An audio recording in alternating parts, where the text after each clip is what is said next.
Valorize a sua família, porque a sua família é o seu bem mais precioso que existe. Não tem ninguém para substituir você. Você é o pai, você é a mãe que seus filhos precisam. A mente consciente nós vamos chamar assim, o pedreiro, aquele que executa. A mente consciente. O subconsciente é aquele que desenhou todo o projeto. Então, todas as situações que eu vivi de repressão, de dor na infância, na adolescência, os filhos vão trazer tudinho. Eles vão lá com o dedinho assim, vão cutucando. E aí nós precisamos fazer terapia, justamente para conseguir, eu me acolho, agora eu acolho o outro. Porque é aquela frase, né? Ninguém dá o que não tem. Percebo hoje que os pais estão talvez precisando mais de terapia do que os próprios filhos. Olá, conectados, sejam muito bem-vindos ao nosso ConectaCast, o seu podcast que conecta histórias inspiradoras, desafios superados e muito conhecimento para a sua vida. Eu sou a Jaque Porto, CEO da Conecta Mais, e hoje temos uma convidada muito especial, Tayane Koch, psicanalista, especialista em família. Seja muito bem-vinda, Tayane, ao ConectaCast. A alegria é toda minha, Jaque, estar aqui hoje presente nesse podcast do Conecta Mais. Tayane, para quem não te conhece, quem é a Tayane, a psicanalista mais fora do trabalho? Nossa, a Tayane, psicanalista fora do trabalho, Jaque, é uma pessoa apaixonada por famílias, como estávamos, antes aqui até conversando, batendo papo. Então, eu sou apaixonada por família desde que eu me conheço por gente. Eu estava até antes comentando contigo, que eu trago um histórico ali familiar de uma desestrutura, uma desestrutura familiar. Então, hoje eu trabalho para estruturar famílias, porque justamente eu tive uma desestrutura ali familiar. Minha mãe faleceu muito cedo, muito nervosismo ali, tu estava comentando, com 43 anos. E desde então eu falei, nossa, eu quero cuidar de famílias. Então foi nesse momento que a Tayane se descobriu psicanalista, com essa especialidade. Foi nesse momento que sua mãe teve essa trágica morte. Conta mais um pouquinho. Que momento que deu esse start para cuidar de famílias? Então, eu morava numa cidade, era Peixoto, na época. E eu era pequena, e eu lembro da minha mãe indo, na psicóloga. E a minha mãe ia muito nervosa para a psicóloga, e eu ia junto com ela, o chaveirinho dela. E aí ela entrava para a sala da psicóloga. Era, na época, uma psicóloga assim, do SUS mesmo, gratuito. E aí eu não podia entrar, eu ficava lá sentadinha na calçada, esperando ela. E aí ela chegava triste, e ela saía de lá, levantada, com autoestima, feliz. E naquele momento eu falava, nossa, como a minha mãe está feliz, porque ela foi numa psicóloga. E naquele momento lá, eu criança, que foi já vindo, essa vontade. Falei, puxa, eu quero também ajudar outras pessoas, eu quero ajudar outras Thaís, que a minha mãe era Thaís. Quero ajudar outras mães a também serem felizes, assim. E aí, enfim, daí nós viemos para Sinop, daí ela parou de fazer terapia completamente, e foram acontecendo situações ali na vida dela, não soube lidar, e foi ficando nervosa, onde daí veio, com 43 anos, jovem, não conseguiu resistir e faleceu. E após isso, você ingressou no estudo, no trabalho, e você tem um projeto muito bonito. Conta um pouco mais para nós sobre desse projeto. Sim, e desde então eu começo a lidar com famílias. Então, a minha primeira graduação foi de pedagogia, porque na época não existia psicologia, psicanálise, quando eu comecei a parte da graduação. Mas me falaram assim, olha, faz pedagogia, porque você vai já eliminar matérias, pedagogia é próximo da psicologia, da parte de saúde mental, Daí eu, então, ok. Então, comecei a pedagogia. Daí, ali já comecei, porque o professor lida o tempo inteiro ali com famílias. O tempo inteiro é famílias, é aluno, é adulto, é tudo, todas as idades. Então, ali eu comecei, quando eu tive a oportunidade de realizar a psicanálise, já mergulhei. Então, mergulhei já na psicanálise, terminei a psicanálise e já abri ali o consultório. E, desde então, atuo diretamente com famílias. Então, hoje nós temos a nossa casa Pais Excelentes, né, porque nós somos especialistas em família. Então, lá nos Pais Excelentes, que é a nossa empresa especializada em família, atendemos lá desde bebê, né, até vovó. Então, esses dias estávamos atendendo, nós temos lá a oficina das emoções, temos terapias. Esses dias tínhamos uma criancinha de 2 aninhos, eu amo esse episódio. 2 aninhos, Jaque. Ela foi participar da oficina das emoções naquele dia, porque lá nós ensinamos as crianças a inteligência emocional, aprender a ferramentas. E aí lá era o dia que estavam aprendendo a ligar o botãozinho da calma quando sente medo. 2 aninhos a criança, pois ela chegou em casa e a mãe ligou lá o quartinho dela, não dormia no quarto. Naquele dia, a mãe chegou lá no quartinho da criança, ela estava lá no escuro e fazendo assim. Daí a mãe acendeu assim, ela falou: filha, por que você está fazendo assim? Daí ela falou: o botãozinho da calma. Ela estava se regulando para poder sair, tirar aquele medo dela. Eu achei, então, assim, uma criança de 2 anos, uma sessão que ela foi. Então, a criança aprende muito rápido. Então, nós atendemos lá crianças até vovós. Inclusive, estamos atendendo muitas vovós lá. Atendemos também babás. Isso é. Quem fica ali com a criança, nós atendemos também, para aprender a lidar. Sim. E qual foi um caso, assim, desafiador? Porque isso da criança com 2 anos está ali, sim, se autoconhecendo. Nossa, ó, o botãozinho da calma. Isso é, assim, a gente vê nós como adultas, né? A gente pensa, meu Deus, será que eu teria esse controle emocional para estar ali no botãozinho da calma?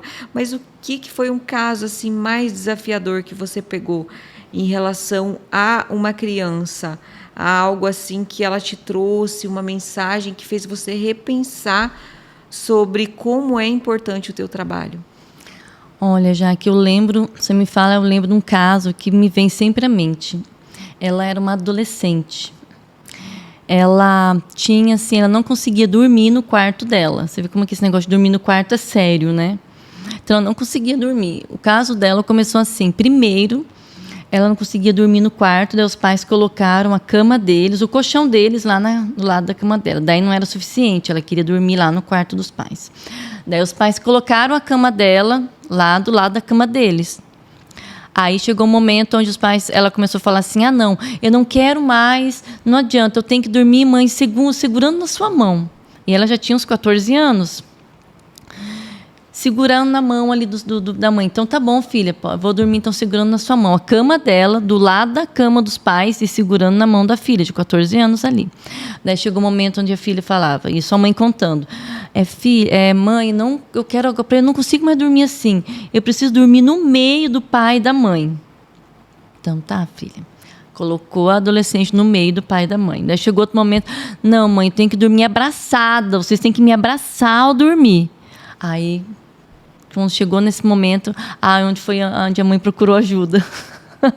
A mãe veio até nós, daí relatando esse episódio. E o que estava acontecendo? A filha não estava conseguindo mais ir para a escola, estava com ansiedade, insegurança, não conseguia mais sair de casa. E onde estava o olhinho dessa situação? O fato de estar dormindo lá na cama dos pais. Pesadelos. E aí iniciamos esse processo, né? Esse processo de ouvir, de escutar, de aprender a expressar, porque na realidade os nossos medos, eles são situações que a gente viveu e não soube elaborar. Porque nós, desde criança, nós interpretamos uma situação da vida diferente dos nossos pais. Às vezes algo que para os pais é irrelevante, para a criança é um bicho de 7 cabeças. Então, quando a gente ensina essa criança a expressar, a entender o que ela está sentindo, ela já não vai alimentar esses medos. E foi o que aconteceu com essa adolescente. Ela teve acesso a muitas situações na infância. E daí estavam aquelas situações não resolvidas, gerando medo. E os pais também com dificuldade de colocar limites. Porque os pais poderiam falar, desde quando ela começou a pedir para... Não, filho, você consegue dormir no seu quarto, né? A mãe até pode ficar aqui. vai contar uma historinha para você, até você dormir, daí depois a mãe vai para o quarto dela. Enfim, nós temos muitas técnicas que nós temos, até repelente do medo, temos muitas técnicas, situações que utilizamos para fugir, para sair esse medo e para a criança ou adolescente aprender a lidar com esse medo. Mas aí, enfim, esse caso, né, deu certo, a adolescente saiu, terminou, voltou para o quarto dela, voltou a ir para a escola, voltou a ter amigos, uma vida saudável. Mas então, se assim, ufa! Se a gente for analisar, é algo que poderia ter sido visto antes, né? Poderia. Bem antes de chegar a esse ponto. Porque quando chega a esse ponto, Jaque, está prejudicando, além de estar prejudicando o filho, prejudica os pais. Sim, com certeza. E assim, eu vivi uma situação parecida com essa. Não é igual a essa, mas me faz lembrar de uma situação que eu dormia com a minha mãe até o momento que eu tive a minha filha. Nossa! Então eu estive grávida e eu tinha muito medo e eu não sabia do que era isso. O que era esse medo.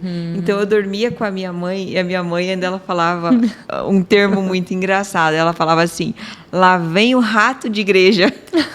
Por quê? Porque eu levava meu colchão e eu dormia com ela. Mas é algo assim que eu percebo que poderia ter sido tratado lá atrás. Então, muitas vezes, pais faltam com algo lá atrás que reflete na juventude e na adolescência, na juventude e até além, né? E você se depara com traumas assim também, com adultos, algo que veio lá da infância? Sim, temos muitas situações assim de adultos e na realidade todas as situações hoje de adultos, todos os sintomas nossos hoje está relacionado a algo lá da infância. Vocês já viram situações de pessoas que muitas vezes falam: puxa, fulano está depressivo, fulano está ansioso. Mas não sei por quê. A vida dela é perfeita, ela tem uma família, ela tem um trabalho, ela tem saúde. Fala: menina, por que tu tá assim? Não tem porquê, você é perfeita a sua vida. E aí até ela começa a se culpar, ela já está depressiva, já está ansiosa e começa a se culpar: puxa, é mesmo, né? Meu Deus, que ingrata que eu sou, eu tenho tudo de bom na vida, tudo maravilhoso. Por que eu estou assim, depressiva?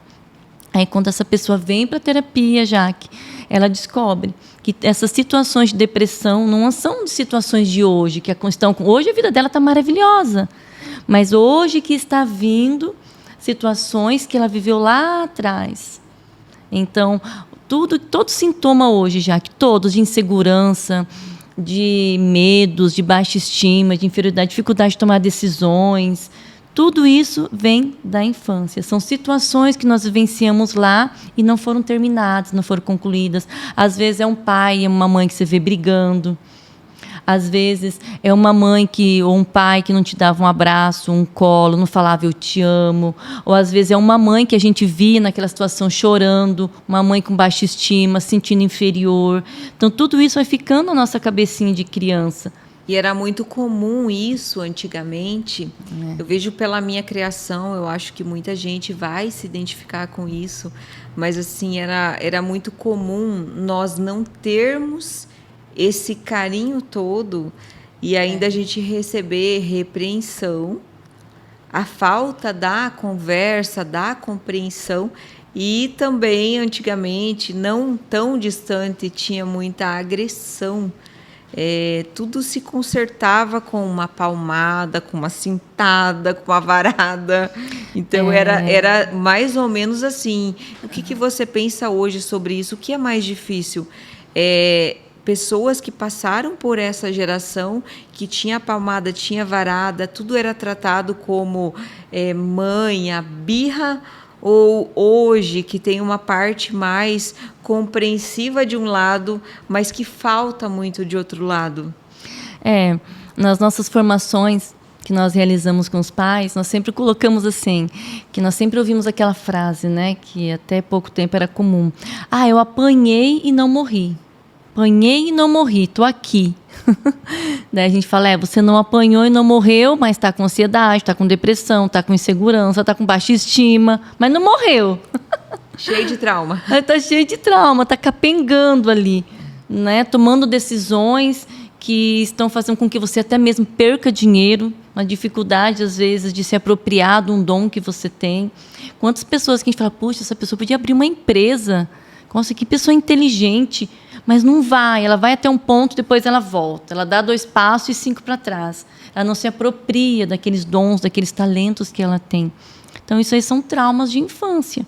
Muitas vezes é uma palavra que ela ouviu, você não consegue, você não vai dar certo na vida, você não faz nada direito. Então, a pessoa vai até um certo ponto e volta, porque ela está com uma lealdade a uma voz que ela ouviu lá na infância. Então, ela está sendo leal àquilo, leal, às vezes, ao pai, leal à mãe. E aí, como resolver essas situações? Por quê? A nossa mente ela é dividida em consciente e inconsciente. Essas 2 partes. Aí vem o pulo do gato. Porque o inconsciente é composto de 95%. 5% só é consciente. Imagina, então nós somos movidos pelo inconsciente o tempo inteiro.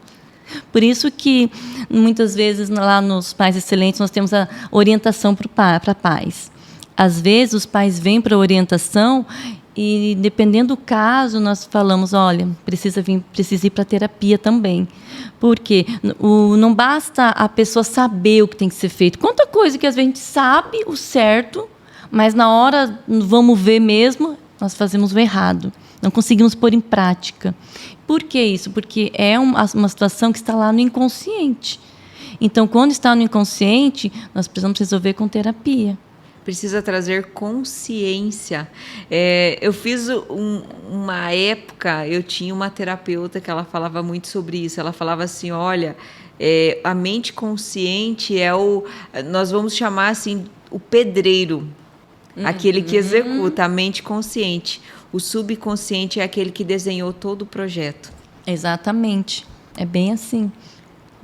E o Carlos Jung, ele fala muito isso.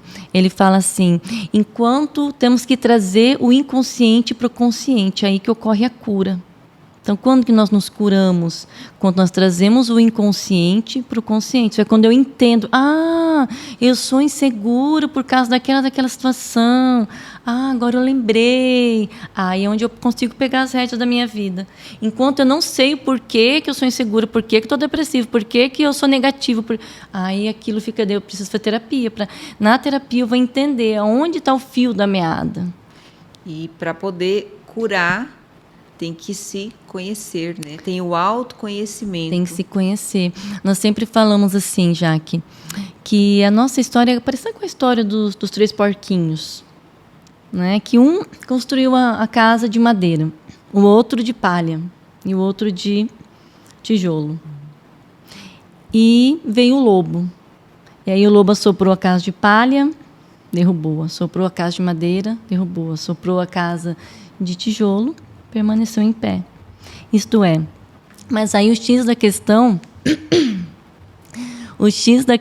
é, nós não escolhemos o material que nós somos feitos. Aí que está o pulo do gato. E justamente esse material que nós somos feitos, que nós vamos utilizar para educar os nossos filhos. Então, nós educamos nossos filhos a partir da nossa história, a partir dos nossos materiais que estão dentro de nós, as ferramentas que a gente aprendeu. E agora, como que eu vou construir? Às vezes a ferramenta, o material que eu tenho é um barro, às vezes é uma palha, mas eu preciso dar tijolo para o meu filho. Aí que entra o poder da terapia, do autoconhecimento, dos pais buscarem curso, buscar uma orientação, buscar se conhecer, porque dali, através da terapia, do autoconhecimento, que eu consigo formar, falar, puxa, eu tenho esse material, mas eu quero outro, então eu quero forjar outros materiais em mim, eu quero, né, dar algo melhor para o meu filho que eu não tive, aí que eu vou conseguir. Enquanto eu não tenho essa consciência, vai vir o lobo. Se eu dar o mesmo material que eu tive para os meus filhos, vai vir o lobo, vai assoprar, e é onde ocorre, né, gente? Suicídio, filhos que começam a se cortar, né? Por que isso? É a ferramenta, porque ele não sabe expressar. Por que o adolescente se corta? É uma maneira que ele utiliza para se expressar a dor que ele está sentindo. E aí, muitas vezes, a mãe fala assim, essa menina aí, a vida dela é maravilhosa, tem tudo, eu nunca tive isso, e ela está aí se cortando e bate na filha e machuca mais ainda. Não, é porque os tempos são diferentes, né? Então, hoje, os nossos filhos, eles têm acesso, eles são quase como que abusados de tanta informação, os nossos filhos. Então, o celular hoje, os nossos filhos, eles recebem ali uma gama enorme de informações. Até nós adultos não sabemos o que fazer com tudo aquilo ali, porque é informação, mas ao mesmo tempo é desinformação, porque é muito conteúdo prejudicial para os nossos filhos. É muito terapeuta digital. Muito. Eu sempre falo, as pessoas buscam ajuda, mas muitas vezes buscam ajuda no lugar errado, porque elas vão lá no ChatGPT, no Google, sim, elas vão na rede social. Aí sempre tem aquela vida de rede social, que é tudo muito bonitinho. Mas e a vida real? Aí, uma pergunta que eu tenho para te fazer. E sobre aquelas pessoas que falam, eu nasci assim, vou morrer assim. O meu pai fazia, eu faço também. Como curar? Como começar a fazer algo para mudar esse cenário? Por quê? Porque tem muita gente que tem disso. Eu nasci assim, vou morrer assim. E a gente sabe que isso prejudica muita gente, né? Sim. Olha, um conselho. Se você se depara com uma pessoa que diz, eu nasci assim e vou morrer assim, se você puder, se afaste dessa pessoa. Se afaste. Porque nós somos muita ambiência. Então, se tem 1, 2, 3 pessoas na minha rodinha, eu serei a quarta. Ou eu seria a quarta do sucesso, ou a quarta do desânimo, ou a quarta pessoa do fracasso ali. Por quê? Existem pessoas que não querem mudar. Existem pessoas que elas querem ficar no vitimismo. Porque, infelizmente, o vitimismo, ele alimenta, Jaque. Tem muitas pessoas, hoje os estudos mostram, pessoas que se curam do câncer. E elas começam, não querem, elas falam, mas agora, tem até assim, tem relatos verídicos, ela se curou, não, mas agora as pessoas não vão mais ter dó de mim. Não, mas agora as pessoas não vão mais me visitar, não, está errado. Então, assim, o vitimismo, ele alimenta uma incapacidade. Claro, gente, não julgando ninguém, porque cada um é o que dá conta de ser. Cada um é o que consegue ser. Então, tem pessoas que elas estão num grau ali de imaturidade que ela não consegue sair do vitimismo. E aí não adianta também a gente julgar, brigar com aquela pessoa. Acolhe, se ela é teu parente, né, tá perto de você, acolhe, ama aquela pessoa. Mas não tenta mudar nunca. A gente não consegue mudar ninguém. Nós só conseguimos mudar mal e mal a gente. Mal e mal. Com muita consciência, com muita força, a gente consegue nos transformar. E eu acho assim que quando a pessoa está no papel de vítima, é muito difícil você ver uma evolução. Você não consegue ver uma evolução profissional, na vida pessoal, como pais. Uma vítima, não adianta, ela sempre se coloca num lugar onde está todo mundo agredindo, está todo mundo fazendo mal e ela não consegue. Então, assim, eu sempre vejo a questão da vítima como uma pessoa muito prejudicial. Enquanto não sair dessa... Eu sempre falo, tem que vestir a capa de vencedor e não de vítima. Porque a partir do momento que você veste a capa da vítima, e tudo é sobre ela, não é sobre a outra pessoa. Quando Sim. a vítima vai falar algo, normalmente ela fala sobre ela, não é sobre o outro. A vítima é uma pessoa muito tóxica. É uma pessoa que arruma desculpa para tudo. Tudo é desculpa para ela não crescer. É o governo, é os impostos, tudo. É o filho, é porque choveu, é porque está sol. Tudo, sempre desculpa. Então, a vítima é aquela pessoa que sempre tem uma desculpa para o fracasso dela. Por que ela não está dando conta de fazer algo? E, na realidade, tudo depende de nós. Toda a força que nós precisamos está dentro de nós. Todo recomeço. Nós sempre falamos muito isso. Que não é feio cair. O feio é cair e ficar ali parado. Então, nós temos que cair, levantar quantas vezes forem necessárias. E a cura para a vítima é a autorresponsabilidade. Estou errada nisso? Não é isso? É a autorresponsabilidade. Ela começar a perceber que ela não é perfeita, que os outros não são perfeitos e que ela não é perfeita também. Então, a hora que você começa a perceber, puxa, o fulano tem isso de errado, mas eu também não sou perfeita, aí é onde as fichas começam a cair. É aquele negócio, né? Um dedo apontando para o outro, olha quantos apontando para você. 3 dedos apontando para você. Então, toda vez que eu apontar um dedo para o outro, puxa, tem 3 apontando para mim. Então, a vítima precisa sair desse lugar de achar culpados, ela precisa se olhar. Porque, na realidade, hoje, nos estudos, revelam muito isso, que eu sempre enxergo no outro o que está em mim. O outro é o meu espelho. Então, se eu enxergo no outro o sucesso, se eu admiro o outro, eu estou me admirando. Agora, se eu enxergo, nossa, fulano é chato, fulano pega no pé, é porque eu me enxergo desta maneira. Agora, onde nasce isso, né? O que faz uma pessoa ser vítima? O que faz uma pessoa ser uma pessoa julgadora? Porque, na verdade, a vítima é uma pessoa que não se ama, não se valoriza, tem baixa estima.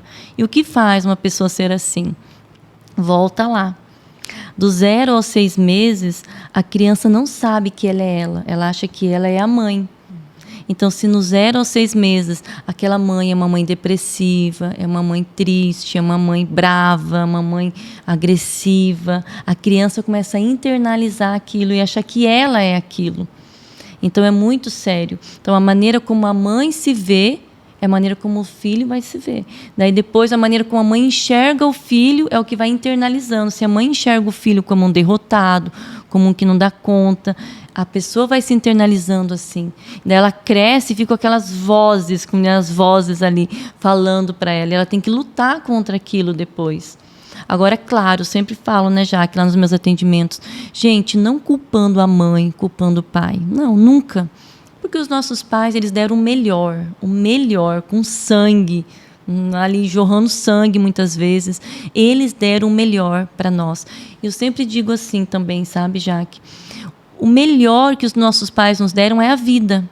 Ah, mas deu oportunidade para o irmão, para a irmã. Ai, errou nisso, errou naquilo. Sim, mas o melhor, meu pai e minha mãe me abandonou, me deixou. Tudo bem, eles deram o melhor e mais precioso que você já tem, que é a sua vida. E normalmente fizeram o que podiam fazer naquela situação, porque muitos passaram por muitas dificuldades, né? E tudo que faziam, eu vejo pela minha infância, né? Tudo que meus pais faziam era para comprar algo melhor para mim. Uhum. Então, minha mãe não passava shampoo no cabelo dela, ela não tinha shampoo para passar no cabelo dela, mas ela comprava o meu. Então, tudo que ela fazia era para mim. Então, ela fazia o que ela podia com o que ela tinha. E hoje nós vemos que muitos filhos levam essa culpa, né, para o pai. Ah, porque meu pai não me deu, porque meu pai não fez para mim. Mas se nós olharmos para tudo o que aconteceu, a maioria dos pais fazem o que está a seu alcance. É porque nenhum pai, nenhuma mãe erra falando, puxa, eu vou fazer isso porque eu odeio o meu filho. Não, é porque ele não está dando conta mesmo. O melhor...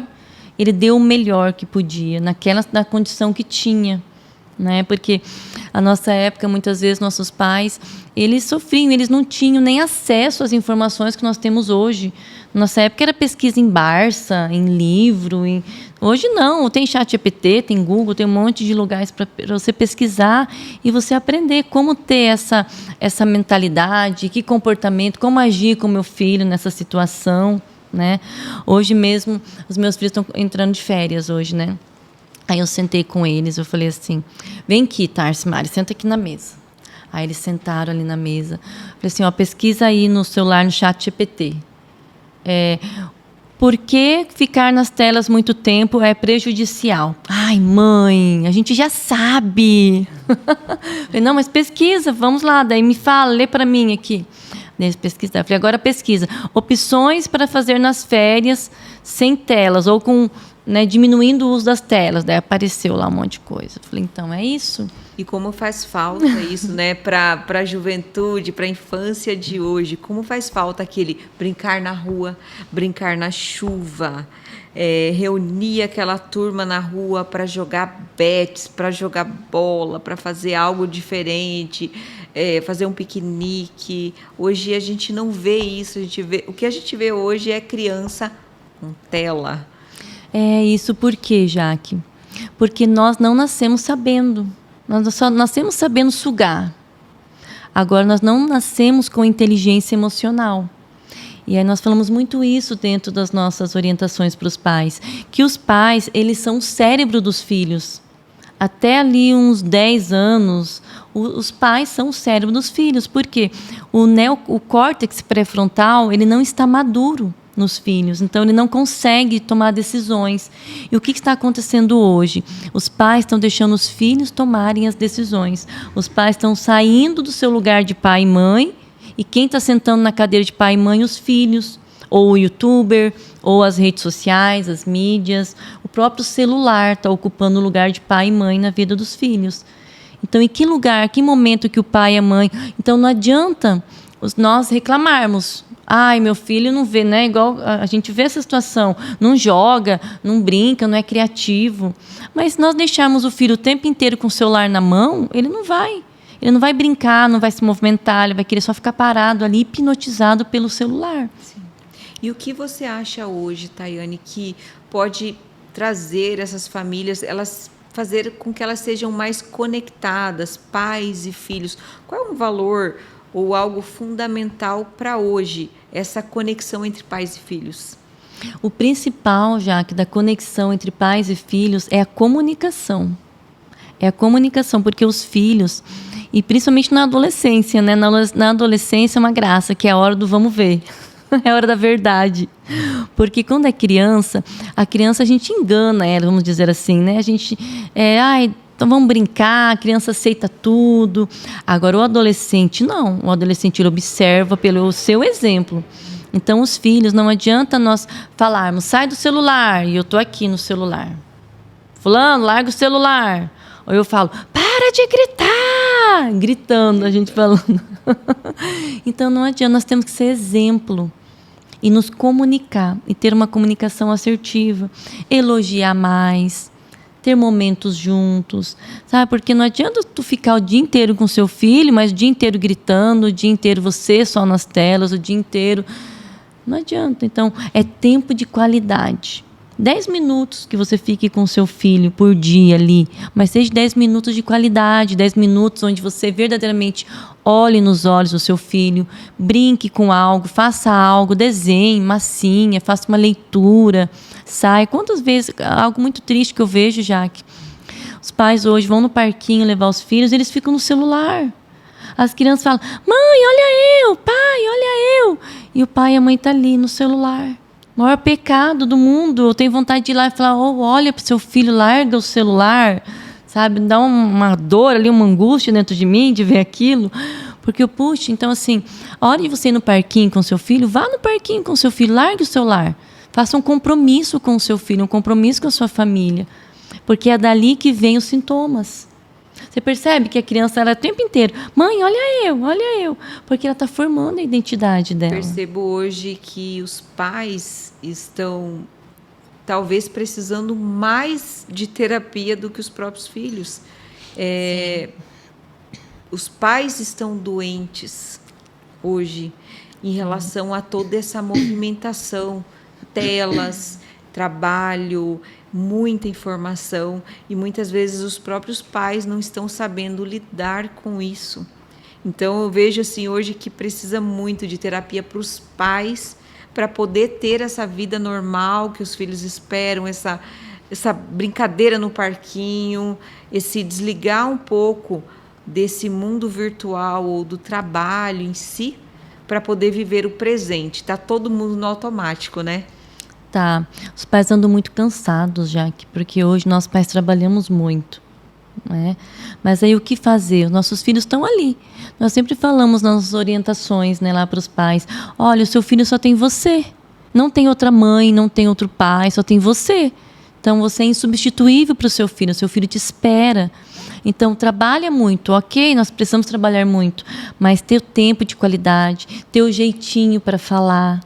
Não é falar gritando, não é falar berrando, não é falar comparando um filho com o outro.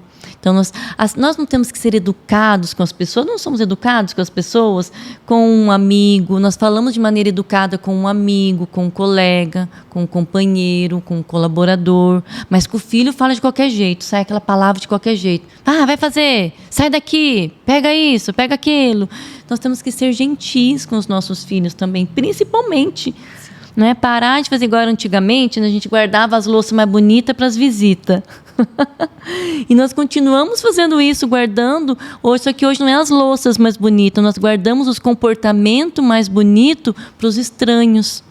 E deixamos para os nossos filhos o resto, o cansaço, a depreciação. Nós temos que virar essa chavinha se nós queremos ter uma família saudável. E sim, precisamos fazer terapia. Porque a terapia ela é fundamental, é um presente que a gente se dá. Eu sempre falo que fazer terapia é igual ir na academia. Hoje em dia, todo mundo já se conscientizou. Precisa ir na academia, precisa ter uma alimentação saudável. Então, precisa fazer terapia, porque é na terapia que a gente se organiza mentalmente, onde a gente consegue descansar e reorganizar os nossos pensamentos para poder ser pais excelentes. Com certeza. Eu conheço pessoas... Eu sempre falo, eu tenho uma amiga, não vou falar o nome dela aqui, né, para não expor, mas eu falo assim, ela é a terapia ambulante, porque ela é sorridente, ela é feliz, ela consegue passar uma energia tão maravilhosa, ela consegue dar conselhos tão maravilhosos, e ela fala assim, amiga, sexta-feira é o dia da minha terapia. Eu falei, mas você faz terapia? Eu faço terapia. Eu falei, mas você é a terapia ambulante? Não. Eu preciso também do meu momento. Então, eu acho que a questão da terapia hoje, eu vejo assim como até um presente que a gente se dá, porque é um momento que você pode expor suas fraquezas, suas fragilidades e pedir ajuda realmente, né? E não ser julgado, porque na terapia você não é julgada. Na terapia você é acolhido, de fato. Na terapia é onde você acolhe a sua criança interior. Porque os nossos filhos, eles trazem à tona a nossa criança interior. E quando os nossos filhos são adolescentes, trazem à tona o nosso adolescente. Então, todas as situações que eu vivi de repressão, de dor na infância, na adolescência, os filhos vão trazer tudinho. Eles vão lá com o dedinho assim, vão cutucando. E aí nós precisamos fazer terapia, justamente para conseguir, eu me acolho, agora eu acolho o outro. Porque é aquela frase, né? Ninguém dá o que não tem. O que não tem, só se dá o que se tem no coração. Sim. Nós vamos chegando, despontando aqui para o final do nosso episódio. E eu gostaria muito que você deixasse uma mensagem para quem está nos assistindo sobre isso, sobre o que fazer, sobre como ser. Deixa uma mensagem do fundo do coração mesmo para a nossa audiência. Então, você que está nos ouvindo, valorize a sua família, porque a sua família é o seu bem mais precioso que existe. Não tem ninguém para substituir você. Você é o pai, você é a mãe que seus filhos precisam. Então, seus filhos só têm você. E os seus filhos precisam ver você bem, saudável e feliz. Todo filho quer ver a mãe e o pai feliz. Então, busque terapia, busque o autoconhecimento, se presenteie com esse autoconhecimento, que isso vai ver que é o melhor presente que você dá para você e para sua família. Tayane, foi um prazer enorme te receber aqui no ConectaCast. Eu tenho certeza que tudo que você falou para nós agora, nesse momento, é algo que faz a gente pensar, faz refletir. Como estou criando meu filho? O que estou fazendo? Será que estou fazendo a parte, o que é correto? O que vai ser bom? Como vai ser para ele lá na frente? Lembrar da infância, viver casos que viveu aqui na infância, como vai ser para ele, o eu do futuro dele, né? Que lembranças, né, que ele terá da infância ou da adolescência? Isso. Que lembranças que ele terá com os pais? Isso, então eu tenho certeza que despertou em todos aqui algo para pensar, para refletir. Então, o que eu vou te pedir agora? Para você deixar como que as pessoas podem te encontrar. Qual sua rede social? Como que a gente pode conversar mais sobre isso e aprimorar para ser pais excelentes? Como que a gente vai... Qual sua rede social? Quais seus contatos? Joia. Então, os meus contatos, temos o psicanalista Tayane, Coloque lá no Instagram, Psicanalista Tayane. Temos também o Instagram dos Pais Excelentes, também @paisexcelentes. E também tem o meu WhatsApp, 669 9641 4583. Mas lá pelo Instagram mesmo, né, você pode já mandar uma mensagem falando: oi, posso conhecer melhor? Nós temos a experiência Pais Excelentes, que é aberto à comunidade, aberto para convidados. Então, você pode mandar um oi lá no Instagram, falando: oi, eu quero participar da experiência Pais Excelentes, que você será bem-vindo. E para você que nos acompanhou até aqui, meu muito obrigada. Acompanhe a Conecta Mais, acompanhe o nosso ConectaCast, nos siga nas redes sociais, comente e compartilhe. Um grande abraço e até o próximo ConectaCast. Conecta Mais, conexões geram conquistas.